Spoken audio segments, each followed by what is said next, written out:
This is an update. 12 workers with disabilities are officially back on the job at Goodwill after thousands of you protested the company's decision to stop paying them. Yeah, the president of the local chain of thrift stores who defended the decision to fire those workers is now out of her job. An interim president took her place, but lawmakers have not let up the pressure and still want to know more about how much the organization pays workers with disabilities and how much it pays executives. WCIA 3's Capitol Bureau Chief Mark Maxwell is live in Springfield tonight. So, Mark, you introduced us to Nick and his mom, and they are just now happy to get back to normal.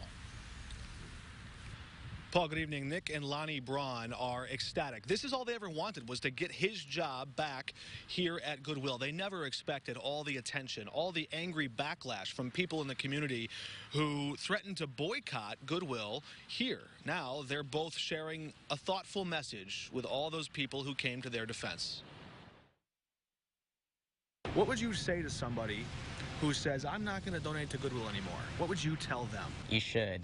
Why? Because I got my job back, and they need the money to keep helping us. Nick Braun is back on the job sorting out donations at Goodwill, earning a check and making his mom proud. He's happy, and that makes me happy. He and 11 other workers with disabilities received back pay for time they missed when the nonprofit laid them off, a decision that sparked nationwide outrage from people who threatened to stop donating and shopping at Goodwill. Thank you for that at the time, because I think that's a way for people that weren't directly involved to show their support.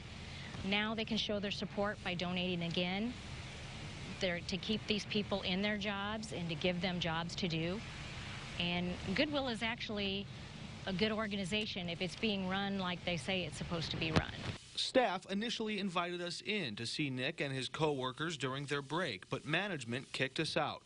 Outside, Nick said customers and his co-workers were glad to see him return. They were giving me hugs and telling me thank you and all this and that. They were just happy that they got their jobs back, and they were thanking me and saying what a hero I am. So, you know, I was glad to do that for them. Meanwhile, the board continues its search for a new CEO.